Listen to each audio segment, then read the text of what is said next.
Is the Director, Manager of Parks, Facilities, and Events for Jackson County, Kyle Lewis. Hi, Kyle. Hey, good to see you. Yeah, welcome back. Yeah, hey. So we've had the summer weather extend well into the fall. Has that allowed people to spend more time in our parks? It's been good for Cascades Golf Course. I know that. Yeah. We were hoping for a good fall because we didn't have the best spring, or it seemed like every time it was the weekend it was rainy and windy. But so that's definitely been good. Yeah, and then people getting out in the parks a little bit longer this year, but it does look like it's coming to an end, unfortunately. Maybe this weekend. So our halt, I guess. But I think we've got maybe two good golf days left. Specifically Thursday. It's going to be gorgeous. yes. Yep, it's we had a great year again at the golf course. It's one of those things that's since 2020, since the pandemic, it's we almost have to look at our attendance before the pandemic and after the pandemic. It's a night and day difference in a good way. So a lot of people out at the golf course and enjoying all of our parks. So It seemed like right as the pandemic started and after the first 3 months, people were using the parks like crazy when there really weren't a lot of things people felt safe doing. yeah, people were there was not many places they could go or not much they could do, or they were working from home so they had more free time. So I think a lot of people rediscovered our parks and parks all over. It's not even just a local here in Jackson thing. It's it's a nationwide trend where people are just out enjoying their parks more than ever. So we'll all be healthier, hopefully. That could be that would be good. The Cascades, let's talk about that first because there's a project going on there, some road work, new parking. You brought some photos, tell us about it. Yeah, so we've been working on this, or talking about it and planning for it for about a year now, and it's just about wrapping up. Really, the only thing left to do is install some signage that we're waiting on. So that's why it's not open yet. We want to make sure it's completely open and safe, and people can understand how to use it. But it's we've added parallel parking to the former.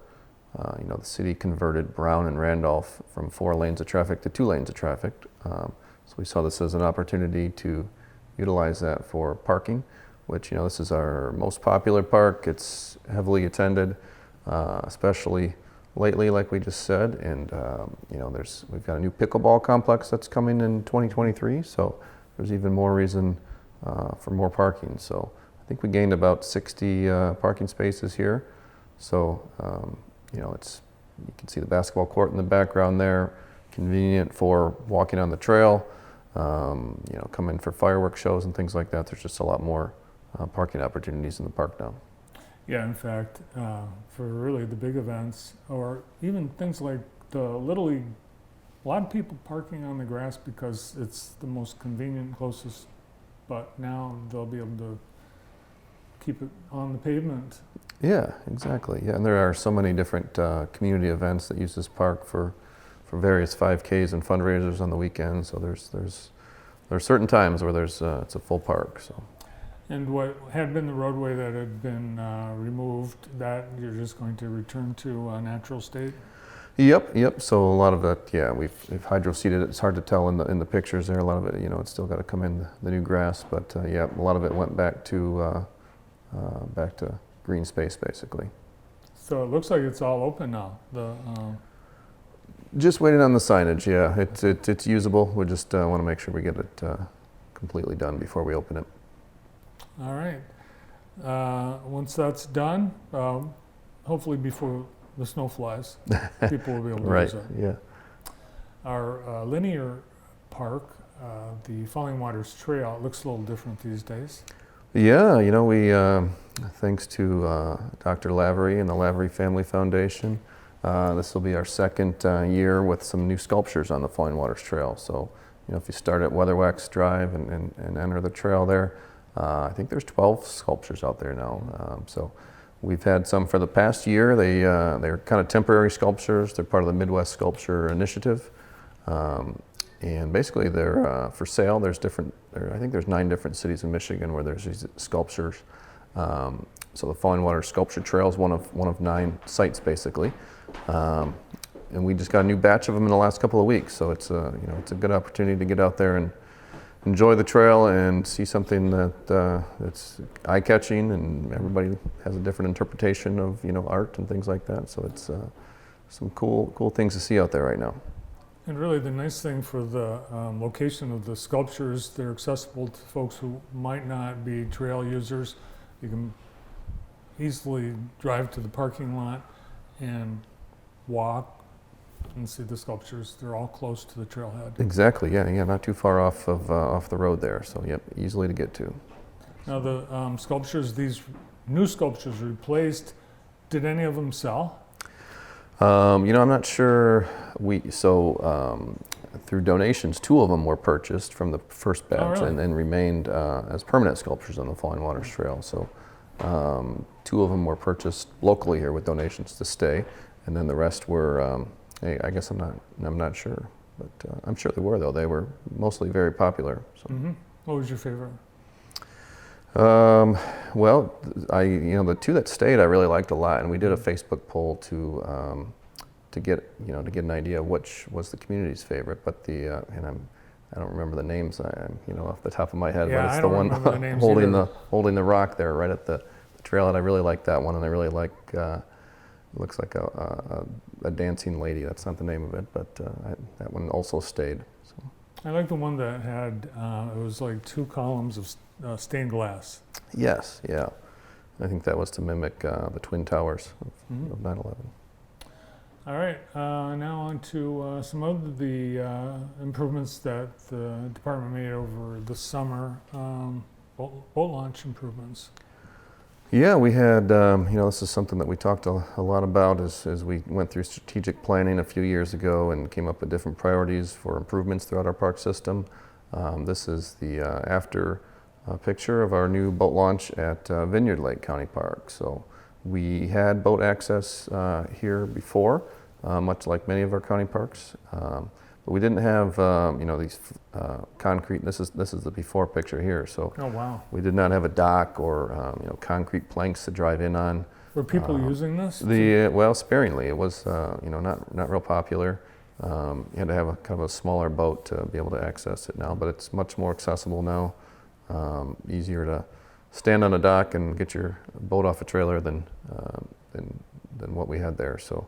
And then the concrete planks go right into the water, so easier to get in and out of the water with your trailer, basically. How do you pour concrete in the water? Well, these are kind of the precast planks that we purchased, and they come kind of in different sections. So they do some site work and set them in there. So this year we did a similar project at Swains Lake. So Swains Lake and Vineyard Lake now have upgraded launch facilities. So 2 of our most popular fishing lakes too is why we chose these, and a lot of year-round fishing and things like that. Yeah, and Swain's very popular for camping too. Camping, yeah, and again, another thing that's just exploded and hasn't really slowed down since the pandemic. We had another great year out there. Swains is also popular with a rainbow trout. There's a rainbow trout that are stocked in Swains Lake, so we get a lot of people that travel just to fish for the rainbow trout there. Well, here we have sculptures, the photos from, thanks to MLive. These are the new ones. Yep, so this one says right at Weatherwax. You can see this without even going on the trail. You can drive by and see this from your car. And then if you head west from this point here, basically, there's a whole other group here just, within less than a half a mile. So you don't have to go far to see what's on the trail. Yeah, thanks to the Laverys for a nice gift to the community and to the parks. Yeah, and he had kind of a simple vision. He really just wanted to bring joy to people that are out using the trail, and I think that it's been very popular. Mm-hmm. See a lot of people out just taking a look, or taking a step back and taking a look, or taking pictures next to it. So it's created a whole new opportunity, and I think it's bringing people to the trail that weren't necessarily using it prior to the sculptures. I bet you're right, and we have a lot of reasons for people to come visit Jackson for our art. Obviously, bright walls and sculptures on the trail, and Yes, yeah. so much more. Yeah. So we had a great summer. Take the winter to regroup for the outdoor park and activities and events. But the handful of events that we had, like at the Cascades, seems the Civil War muster went pretty well. Yeah. Yeah, we had a great summer. Yep, Civil War muster was back. I think that was the first time since 2017 that it was in the park. It didn't seem like it was that long, but when I was looking back, I couldn't believe it. But good to have that back. It seemed to go great, good crowds. It was the 90th anniversary of the falls this year, so we did some special things to celebrate that. But yeah, we had a great summer.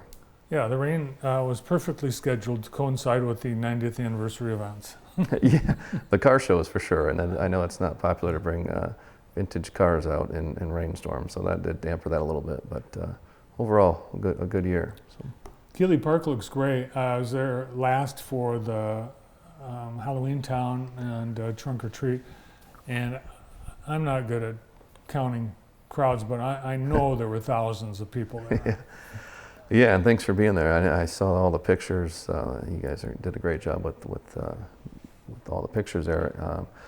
I'm not good at counting either, but the last number I heard from the snow cone folks was over 1,500 of just snow cones. So I'm sure there was even more people than that. That's just how many they gave out. But yeah, you know, a great community event, trunk or treat for folks to come out, and people were lined around the American One Event Center and down through the parking lot. So.